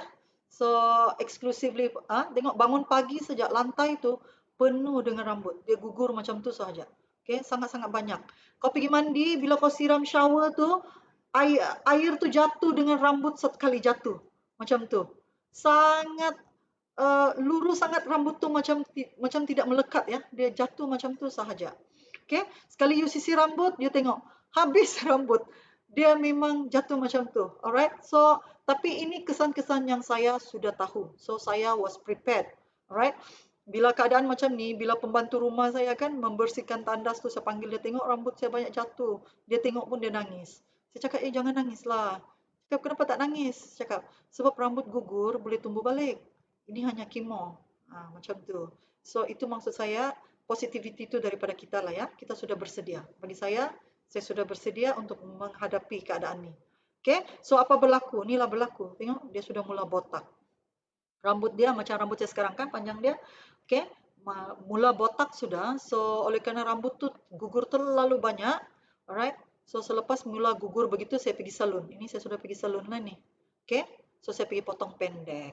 Okay, saya cakap, daripada dia gugur banyak, mungkin kalau dia pendek, dia ringan sikit lah kan, kurang sikit jatuh dia. And I was wrong. I was really wrong. Wah, saya rasa cantiknya, comel juga rambut pendek kan? Oh, saya cakap, comel pula rambut pendek. So, saya cakap, bila lagi mau try rambut pendek? So, potonglah. Potong rambut pendek. Tapi, apa yang berlaku? 1 minggu selepas kemo tu, lepas saya sudah gunting rambut, malam tu sudah gunting kan, wah comel juga rambut pendek ni kan, dan tidur. Sekali bangun besok pagi kan, botak sudah, lagi banyak botak dia nah. Kan? Dia mula gugur lagi banyak. So, I went to my sister. My sister ni dia ada anak lelaki. Saya cakap, saya call sister saya, kamu ada tu yang bikin sorong rambut tu kah? Ini baru 1 hari selepas pergi salon action lah pergi salon gunting cantik-cantik konon kan. Sekali 1 hari kemudian, the next day sudah botak macam ni. I said no choice, mesti surung habis, kasih botak lah, right? So it's a very actually moment ni is very touching lah, very emotional. So my sister cakap dia ada mesin tu sebab dia ada anak lelaki kecil. So dia selalu gunting anak rambut anak dia sendiri. So we went to my sister house and I gave my husband the honor to shave me off. So it's a very touching moment lah actually kan. So my husband the one to shave me. Okay. So botakkan lah. Alright. Botak semua. Kasih botak because it's better, dia rasa lebih selesa lah sebab kalau kau tidak kasih botak, every time kau bangun kan rambut tu penuh dengan bantal, dengan semua lantai, semua mana kau pergi semua rambut tu berguguran, kau rasa rimas kan, nampak dia macam tu. So I decided, peace, kasih botak sejak habis. Okay, so untuk tidak setelah 1 hari selepas pergi salon, okay, so at the end saya shave off lah semua. So after that memang saya sendiri sudahlah, bila saya sudah begini the first after this second time, bila dia ada pula anak-anak rambut tu, kalau kita pakai scarf pakai apa kan dia sangkut sakit pula kan, sebab semua pun sakit kan, bila kita apa ini kulit sakit semua sakit. Jadi bila pakai scarf tu anak-anak rambut tu menyangkut kan, sangkut dengan scarf tu rasa sakit pula kalau tertarik. So after that I asked Hermes to really use pencukur ya, shaver, shave it off. So memang licin lah. Okay, so ini antara kesan-kesan dia juga. Okay, ramai juga kawan-kawan saya yang kena kemo ni. Ini hitam ni. Akhirnya memang dia hitam habis ya. Satu jari tu hitam habis. Ada yang sampai kuku tu pun memang terbuka habis ya. So memang hitam lah, semua hitam. Kuku tu memang semua hitam. Okay, so dia akan fade. So this is my, okay, so ini gambar saya sebelum saya mulakan kemo. And then bila saya pergi gunting rambut di salon konon baru 1 hari, and then after that I become bald. Okay, so I have to face it. I know it's going to happen. So there's nothing that I'm scared because I'm prepared. Okay, so itu yang sangat penting adalah persediaan Anda. Dan saya tahu bila dia gugur dia akan tumbuh lagi. So it's okay. Ya. So personal tips lah kan, kita kena cari kekuatan kita. Okay, kita kena cari kekuatan kita. Kekuatan kita moral support, terutama daripada keluarga.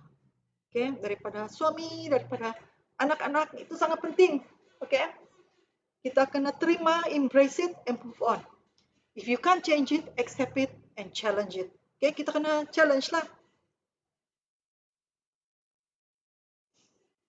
Okay, be prepared. You kena learn, you kena study apa yang akan dijangkakan akan berlaku supaya anda tidak terlalu risau. And life does go on. Okay. Learn to appreciate every moment, one day at a time.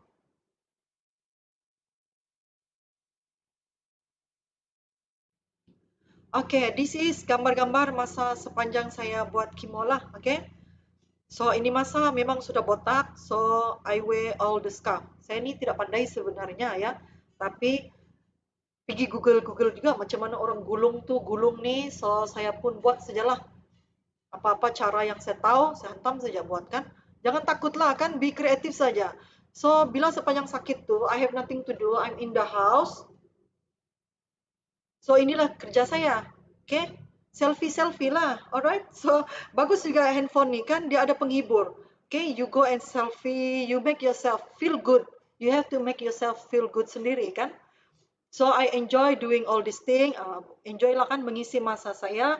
Buatlah semua ini. Okay? Inilah kerja-kerja saya. So just having fun with myself. Okay? And like I told one friend kan, oh dia bilang you look good. Of course lah, kita ada heavy filter, okay? So jangan marah orang, jangan tegur orang bila orang pakai filter. Sometimes they need to use the filter to make them feel good. So let them feel good. So don't critique anybody. Let them do whatever they like. Okay? So just be positive whatever you see. Cancer is not going to be a chapter in your life. Cancer is only going to be a chapter in your life, not the whole story. So saya suka petikan ni because dia akan memberi kita peringatan bahawa ianya macam fashion kan. Macam fashion, orang sekarang pakai skinny, lepas tu sekarang bell bottom lagi kan. Dulu pakai nampak perut, sekarang high waist lagi. So cancer ni pun saya anggap dia seperti fashion. So bila saya anggap dia seperti fashion, saya enjoy lah. Gulung sini, gulung sana, gulung saja. Apa-apa yang saya mau buat dengan kepala saya tu, buat sajalah. Sebenarnya saya tidak juga takut mau keluar jalan, berjalan botak pun saya berani. Tapi anak-anak saya tak mau. Ya, so kita kena respect lah anak-anak kita kan. Sebab bila kita buat macam tu, kita kan jadi tumpuan. Jadi anak kita akan rasa tidak selesa lah kan. So kita kena hormatlah keadaan tu. So all the way, that is my partner in crime. My partner all the way. So it's not an easy ride. Memang sangat-sangat susah. Okay, kita nampak senyuman, sentiasa senyum. Tetapi apa yang berlaku di dalam hati, di dalam badan kita, kita sendiri yang akan rasa. Okay, tetapi saya rasa kita perlu melalui ini. Saya rasa saya perlu melalui ini untuk saya dapat berkongsi kepada ramai orang. Sebab itulah saya harap perkongsian ini dapat bantu kita semua. Ya, embrace it and keep moving forward. Okay, you see? Oh, rock juga kan? Embrace it. Saya terima, saya botak kan? Saya cakap masa tu kan lagi ramai orang Bruce Willis pun sudah botak kan? Orang semua style botak lagi masa tu. So saya rasa cool jugalah. Tetapi of course anak-anak pun takut nampak kalau mamak dia terlampau rock macam ni kan? So bila keluar dari kereta tu gulung jugalah, bungkus juga kepala. Tapi other than that, I'm okay with myself, right? So from here, and this is me. Right? So it's okay. Life move on. It's like a fashion kan? So you accept it and you just move on. Actually sepanjang kalau kamu tengok gambar-gambar tadi tu memang banyak filter lah tu, heavy filter, okay? Why? Because sepanjang saya kena cancer kan, I have a real bad breakouts. You see all my face banyak nih, sangat teruk, really bad breakouts. Okay? Meaning banyak jerawat keluar penuh semua ya. I don't know kesan of whatever. So this is what happened. So I had fun. I said selfie and apa ini. I always make it fun for myself. I always want to say, we say it better with pictures lah kan. Pictures ni kalau kita tidak ambil gambar, ada orang di luar, saya tidak suka ambil gambar. I look ugly, I look what. It's okay for me. I take it because I know it's going to be a passing moment, and I want to remember that because it takes courage. Okay, dia ambil kita ketabahan kita untuk melalui ini. So I always take my moment to enjoy it. Enjoy lah. Dalam kesakitan pun kita boleh enjoy. kita tahu ianya bukan kekal kan. Okay, so I take that moment. So I have that moment with me. So I also have a lot of selfie. So kamu jangan heran lah kalau sekarang ni saya pun suka selfie. Sebab dulu-dulu masa saya botak pun saya tetap selfie. So that is me. Okay, that is me and I like to keep the pictures. Because for me, itu yang akan membuatkan perjalanan hidup ni jadi lebih bermakna kan. So you cakap apa sakit, you belum tahu apa kesakitan yang you cakap. So you cakap buat bisnes susah, you belum tahu kesusahan yang saya perlu lalui. Okay, so sebenarnya you cakap sakit, susah, semuanya tu kami sudah lalui ya. So love will conquer all. Okay, so bila kita nampak gambar-gambar seperti ini, sangat menyentuh perasaan lah kan. So sebenarnya I'm happy I see all these pictures. Okay, I'm so blessed to have the love and care from my husband. Okay, and of course from my children. They are jadi sumber inspirasi, motivasi kita semua lah kan. Okay. So I always chill lah. Actually kami dari dinner ni, masa pergi dinner saya pakai rambut palsu.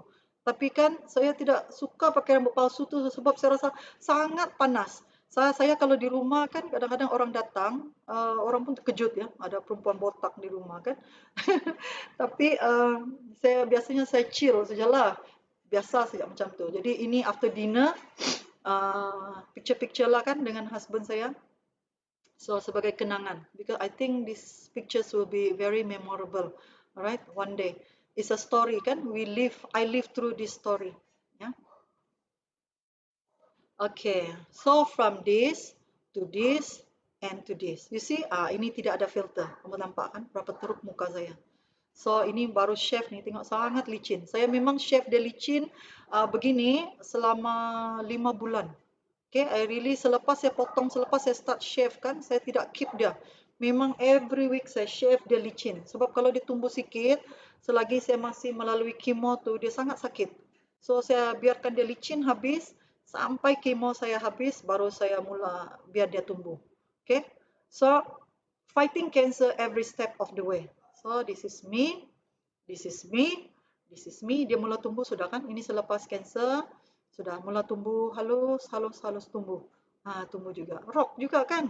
Alright. So it's like a fashion. For me, is cancer is not a death penalty. It's not a death penalty. Okay. So brace yourself. Have the courage. Okay. Come forward. Get your medical treatment. Get your early detection. Go for your treatment because it can save your life. Right. So we don't know how strong we are until being strong is the only choice we have. Betul kan? Betul kan ni? Because kita mau mengeluh, kita mau menangis. Kalau kita mau sentiasa menangis pun, apalah faedah dia. Kita kemurungan pun, apalah faedah dia.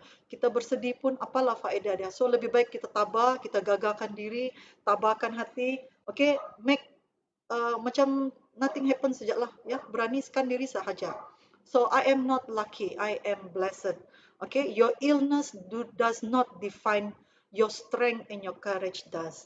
Okay, so your illness does not define you. So ini after few years ya, my hair sudah tumbuh. So saya sangat blessed lah to have my family. Because saya rasa ini yang paling penting lah, apa yang perlu ya. So keluarga adalah sumber kekuatan, inspirasi dan motivasi. Our big why to keep fighting. Jadi kalau anda menghadapi cabaran, kesusahan, find your big why untuk fight on. Kenapa anda harus berjuang? Jangan takut untuk melalui kesusahan itu sebab kita tahu kesusahan yang kita perlu rempuh itu hanyalah sementara untuk ada kehidupan yang lebih baik menanti di hadapan. Alright? So ini daripada saya lah. Okay, so my final thoughts untuk kita. Learn and study. Okay? Change your lifestyle. Learn and study what can help you to be better. Yang paling penting setelah kita melalui semua ini, okay, kita kena tahu apa yang boleh bantu kita untuk jadi lebih baik. Okay, back to basic lah. Okay, ini kita sudah biasa dengar. Senaman, find good healthy food, drinks. Kita cari kita punya nutrisi. Enough rest and sleep. Find suitable supplements. Ini sangat penting. Be happy, regular check-ups. Be positive, be grateful, and pray. Alright. Saya rasakan kalau kita kena detect, ini saya lah kan. Bila kita kena detect, ini kita sudah melalui proses tu, macam saya sudah melalui proses kemo tu, sebenarnya ada sesuatu yang lagi akan menakutkan jika kita tidak membuat persediaan, iaitu untuk menambah baik diri kita. Sebab itu, bila saya ambil keputusan untuk tidak mahu mengamalkan ubat itu sebab ianya buat saya rasa sangat sakit, saya kena seriously mencari. Saya sebenarnya sangat serius mencari apakah yang lebih baik untuk menghalang saya penyakit ini berulang. Kena ingat ya, breast cancer high chance of reoccurrence. Berarti dia berpeluang sangat tinggi jika immunity tubuh badan jadi lemah, dan cara hidup tidak sehat, peluang dia sangat tinggi untuk berulang ya. You kena sudah di sini, dia akan kena lagi di sini, ataupun dia kena jadi kanser lain. Peluang untuk dia berlaku semula dengan keadaan yang lebih teruk, lebih serius, sangat tinggi. Sebab itu I pay really serious attention mencari. Okay, selain daripada asasnya ini, saya mencari sesuatu yang boleh membantu saya. Okay, find your solution to prevent reoccurrence. So ini yang saya buat. Saya sangat serius mencari. Saya pergi Google apa produk, apa vitamins yang boleh membantu mengurangkan risiko untuk imuniti badan tinggi, untuk mengurangkan risiko untuk kanser itu berulang. Okay, invest more on your body health. Kita sudah tahu apa artinya sakit. Bagi saya kan, saya sudah melalui kesakitan tu, saya sudah tahu proses dia macam mana sengsara dia, dan saya sudah tahu maka saya kena buat investment. Boost up your body immunity. This is number one. Sekarang pun COVID sama juga dia cakapkan. Cancer pun is about body immunity. COVID pun is about body immunity. So all goes back to one, body immunity. Alright, so prevention is always better than cure. Jadi saya sentiasa mencari sepanjang itu ya. My choice of prevention after not choosing medication to keep me cancer free. Ingat, saya sudah 4 tahun 15 bulan cancer free tanpa mengamalkan ubat-ubatan. Saya mengamalkan semua ini. Okay, produk keluaran Shanghor yang mempunyai research and development. Okay, sepanjang lebih 33 tahun. Produk ini telah ada di pasaran lebih 33 tahun. Sebab itu saya yakin. Sepanjang saya search, okay, saya baru amalkan produk ini 2 tahun. Sebelum itu saya memang ada cuba ini, cuba itu. Tapi bila saya cuba ini, saya lebih yakin. Sebab sepanjang setiap tahun saya akan buat test. Okay, saya buat review, saya buat medical test, saya cek saya punya darah, saya buat macam minggu lalu, awal minggu ini, minggu lalu, saya pergi buat scan. Sebab sepanjang 4 tahun ni, to be honest, sepanjang 4 tahun ni ada 2 masa saya terasa lam lagi dalam badan saya. Okay, saya ada rasa lam. Dan yang baru-baru ini pun saya ada rasa lam. Tapi bila saya buat test, semuanya is nothing. Okay, semua hanya biasa sahaja, tidak memudaratkan.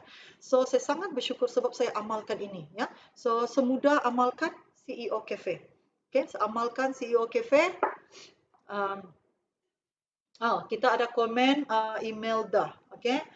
Betul Jidi, macam saya the first day doctor told me that I have cervical cancer stage 2. Hari-hari nangis. Praise the Lord, everything okay sudah, dan sekarang amalkan Lingzi sahaja. Yes. Syukur kepada Tuhan ya, kita telah amalkan Lingzi. Ini rakan kita Imelda juga cervical cancer stage 2 survivor, dan amalkan Lingzi sepenuhnya. You cannot not invest in yourself. Setelah kita melalui, macam saya melalui operation tu, bagi tahu, saya ingin berkongsi ya, proses operation, terbang ulang-alik KL dengan kemoterapi itu saya spend memang dalam 100,000 sebab saya pergi hospital. Of course, you can say 90% of that cost dibayar oleh insurans. Okay, tapi yang sebahagian besar dia juga adalah tanggungan saya sendiri. Alright, itu saya bersyukur sebab saya ada insurans. Bagaimana kalau mereka yang tiada? Alright, jadi orang cakap melabur kepada kesihatan ini mahal. You think, do you have 100,000 for your operation, for your treatment? I don't think so, kan? Dan kalaupun anda ada 100,000, anda mau pakaikah? Lebih baik mencegah. So sekarang ni apa yang saya amalkan setiap hari adalah ini. So normally I take CEO Cafe 2-3 kali. Average adalah, bukan macam tu hari kan sangat. So normally saya amalkan 2 ke 3 kali satu hari CEO Cafe, dan I also drink a lot of tea. Okay, I drink a lot of tea. I'm actually more of a tea person rather than a coffee. So I love the tea. I love the tea, and I take this one. Okay, so this is what I take. This is Yungken Lingzi. Okay, so untuk anda yang saya bukan menjual, but I am sharing you what I used to prevent me from having cancer again. Okay, because I am cancer free 4 tahun lebih. Cancer ni dia ada terminologi. Sebenarnya terminologi cancer survivor ni adalah bila anda telah limpas 5 tahun. Tapi I always tell the doctor, no doctor, I'm cancer survivor. I'm cancer survivor. Because kita mau attract positivity itu kan. Tapi selama 4 tahun lebih ni saya sudah memang 4 tahun lebih, 2 tahun lebih ni memang saya amalkan ini, Yungken ni. Sekarang lagi dalam keadaan COVID ni, kita lagi takutkan. So biasa saya ambil ni 5 kapsul pagi, 5 kapsul malam. Okay, satu hari 2. Ataupun kadang-kala bila ada masa memang kita rasa immunity tubuh badan macam memang rasa lemah sikit kan. Kadang-kadang cuaca sejuk, hujan panas, hujan panas.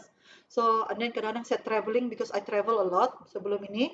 So kadang-kadang takut dengan risiko, saya juga amalkan Yungken 2. Okay, sebab dia mudahkan saya telan. Jadi kadang-kala saya ambil dia 2 pagi, 2 petang, 2 malam lah. So ini, right? So amalkan. Kita ada juga Jiahor Lingzi dalam skrin anda. And this is good because awal tahun ini pun dia sudah ada launching Gano B. Gano B is actually the better and the best option for cancer survivor. And for those fighting cancer, if you can afford it, please go for cancer B. Gano B, sorry. Gano B ya. So ini dalam bentuk serbuk, dalam bentuk sachet. Gano B, and of course I also like to take this.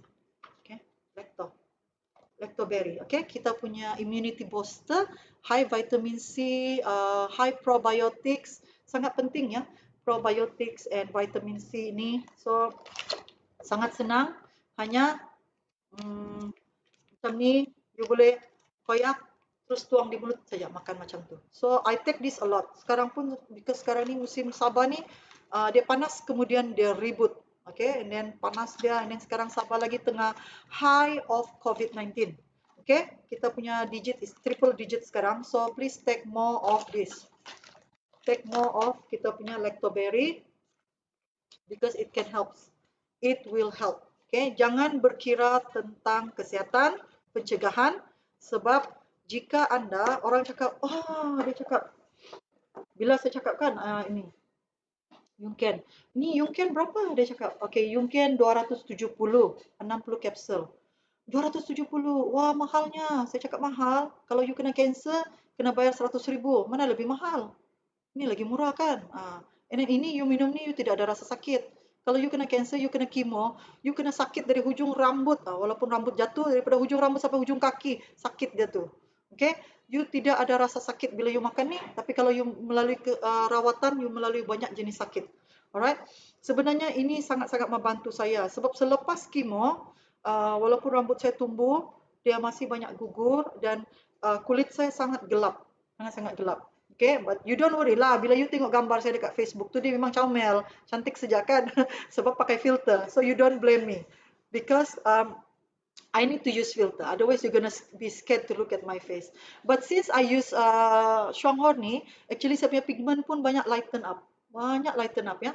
And then kulit pun jadi cerah. Ya, memang jadi cerah. Sebelum ni memang jadi gelap. Tak tahu kenapa ya, ubat kemo tu dia buat kita jadi gelap. And then kulit jadi sangat kering. And then I have very bad pain. Masa awal-awal kita mula dengan Shuanghor ni, Diamond Gun, dia ada banyak bawa kita daripada Singapura kan, kalsium tu, kalsium Shuanghor tu pun sangat-sangat bagus. Sebenarnya sangat membantu saya punya sakit-sakit tulang, juga Vitaking. Vitaking pun saya amalkan, Vitaking ini ya, untuk sendi. Sebab selepas kemo, saya rasa semua sendi dalam badan saya sakit. Sebab ubat kemo ni seolah-olah semua cecair dalam sendi-sendi itu semua jadi kering. Terutamanya bila saya makan ubat tamoxifen tu. Semua bangun pagi, semua jari keras, sangat berbunyi. Semua tulang-tulang lutut, tulang sendi, semua sakit.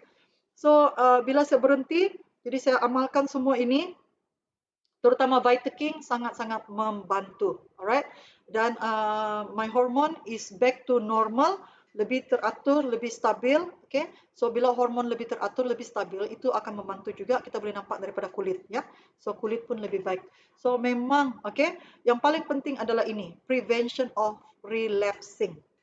Okay, bermaksud kita mencegah daripada kanser itu berulang semula. Ingat ya, ingat. Jika anda tidak mengambil produk pencegahan selepas anda disahkan ada kanser, keberangkalian adalah sangat tinggi untuk kanser itu akan datang semula. Sebab bila umur kita meningkat, setelah kita melalui kemo, umur kita meningkat, badan kita makin lemah. Ya, sebab ubat kemo ni dengan pasti dan sahnya, okay, secara fakta ya, bahawa ianya bukan hanya cuba mematikan sel jahat, tetapi sel-sel baik akan turut mati bersama. Sebab itu badan jadi sangat lemah dan sebab itu keberangkalian kita untuk diserang semula lebih tinggi. Malah kita keberangkalian untuk kena banyak penyakit-penyakit lain. Okay? Saya ada kawan yang amalkan ubat-ubat doktor setelah 3 bulan saja selepas kemo. Okay? Dia juga kanser payudara. Selepas melalui proses kemo 12 sesi, okay? 12 sesi, 3 bulan sahaja dia tidak buat kemo. Alright? Saya sudah syorkan dia makan ni. Tapi dia cakap, nantilah kan. Orang baru baik sembuh kan. Tak maulah, nantilah. Jadi 3 bulan selepas dia kemo, 12 sesi, 12 cycle. Saya tadi 4 cycle, dia 12 cycle. Ini pun dia punya kanser berulang. Jadi bila dia buat kemo second time, 12 cycle, bila kanser itu berulang selepas 12 cycle, 3 bulan dia tidak makan apa-apa ubat, tidak apa-apa sebab dia baru habis kemo, kanser dia berulang semula, relapse. Dan kali ini dia relapse, dia jadi stage 4. Sebab kanser itu daripada payudara, dia sebenarnya kanser itu telah naik ke paru-paru. So, bagaimana? Itulah maksud saya, cegah. Please, okay, take prevention. So, I take this. And kawan tu datang jumpa dengan saya dan saya telah sarankan beliau amalkan ini. Syukur dan puji Tuhan setakat hari ini, she is recovering well with her cancer. Walaupun dia di stage 4, but she is recovering well, dia sudah mula amalkan ini. Alright? So, we are not selling. We are trying to help lives. Okay? So, anda ada banyak produk di luar sana, anda boleh pilih apa yang anda berkenan. Tapi, this is my story, this is my testimonial. Okay? It has kept me free of cancer for 4 years plus, and as of today, praise God, okay, baru-baru pun saya buat blood test everything, even saya punya cholesterol level yang tak pernah turun-turun selama ni.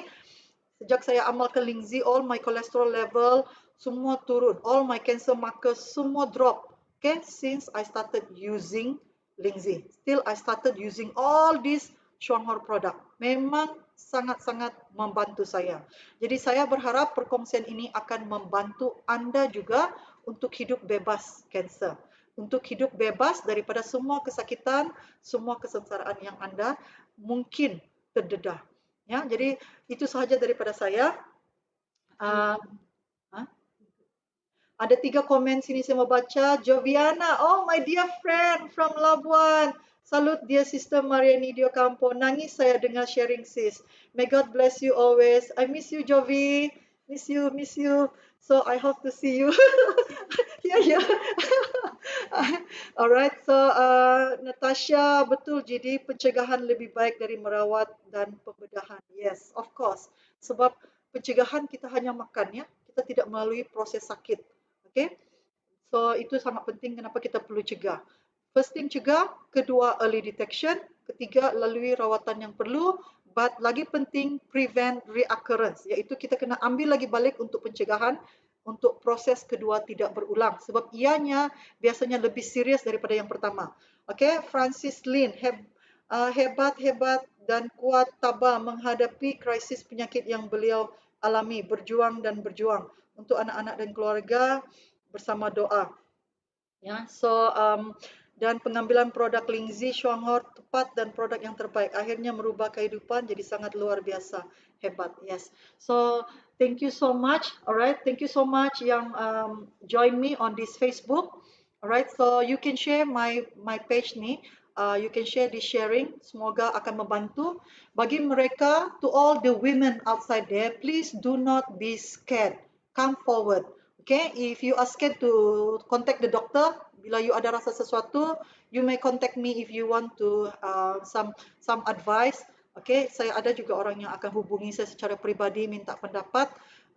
Kenapa saya rasa ini, apa saya perlu buat. Jadi saya memang akan sarankan, please go for early detection. Okay, first buat self test and then buat ultrasound test. Kalau umur sudah cukup, buat mammogram test and then go for the treatment. Don't worry, early detection can save lives. Itu yang kena penting. Sebab itu ramai orang di sana, apapun kanser anda, early detection is very important. Dan of course kalau kita boleh prevent dengan mengamalkan produk-produk yang membantu kesihatan kita, lebih baik amalkan. Lebih baik berbelanja untuk sehat sebab tidak melalui kesakitan, daripada berbelanja untuk menyembuhkan diri sebab kita melalui kesakitan. Badan sakit, poket lagi sakit. Alright? So go and make your life healthy. Live life. Semoga perkongsian saya ini, mungkin ada yang tidak suka, ada yang tidak setuju, it's okay. For me, if I can make one person benefit from this sharing, to say that there is life after cancer. Okay, I am here not because of my own strength, but because of the grace of God and because of the love and support from my husband, from my children, from my family and friends. Okay, so if I can survive through, you too can survive through. Prevention, early detection, go for your treatment and have the best you can give for yourself. For me, the best, the one and only, of course, is my Lingzi. This is my life savior. This is my life. Bukan saja secara materialnya dengan mencapai level gold diamond, impian kami dalam kehidupan menjadi nyata, tapi bagi saya ianya telah memberi saya keyakinan bahawa hidup ini boleh indah selepas melalui apa yang telah saya lalui. Okay, apa yang saya telah lalui. Jadi saya percaya ramai orang sana, di luar sana masih mencari kita, mencari kelebihan Lingzi ini. Okay, terus berkongsi. Ada yang akan mahu, ada yang tidak akan mahu. It's okay. Your job is not to make them want you. Your job is to share. So keep on sharing. Some will, some won't. So what? Just move on and keep on sharing. Alright? So semoga perkongsian ini memberi manfaat kepada semua anda. Thank you for listening. Thank you for giving your time to join me on this Facebook. So supporting the fighters, admiring the survivors, honoring the taken, and never give up hope. In life, most importantly is we must have hope. Hope to live better, hope to live healthier. For me, thank you, Shuang Ho. You have made my life beautiful as it is inside out.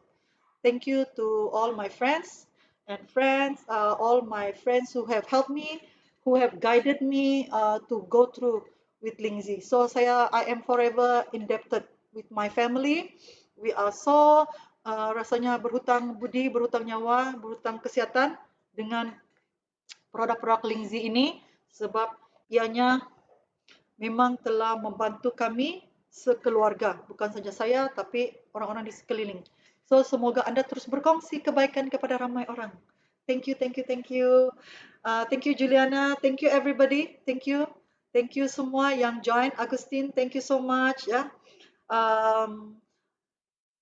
I'm so happy finally terlepaskan. Selama ni rasa memang selalu ingin mau berkongsi tapi macam segan, macam takut, tapi I think I have to put out ya. Because I believe on this. Live life to make a difference. If my sharing today make a difference in one person, it's all that's enough for me. So thank you so much. God bless us all. Please stay home, stay safe. Let's fight this COVID-19. Boost up your body immunity. Don't forget your Lingzi. And most importantly, jom kita kopi-kopi dulu. Bye everybody. Thank you and God bless. Subscribe, press like, and see you next time. 구독할 네가 보고 싶으니까. Subscribe, press like, and see you next time. 구독할 네가 보고 싶으니까. Subscribe, press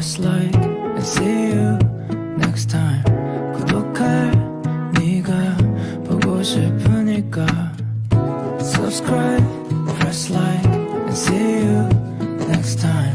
구독할 네가 보고 싶으니까 subscribe, press like, and see you next time. 구독할 네가 보고 싶으니까 subscribe, press like, and see you next time. 구독할 네가 보고 싶으니까 subscribe, press like, and see you next time. 구독할 네가 보고 싶으니까 subscribe, press like, and see you next time. 구독할 네가 보고 싶으니까 subscribe, press like, and see you next time. 구독할 네가 보고 싶으니까 subscribe, press like, and see you next time. 구독할 네가 보고 싶으니까 subscribe, press like, and see you next time. 구독할 네가 보고 싶으니까 subscribe, press like, and see you next time. 구독할 네가 보고 싶으니까 subscribe, press like, and see you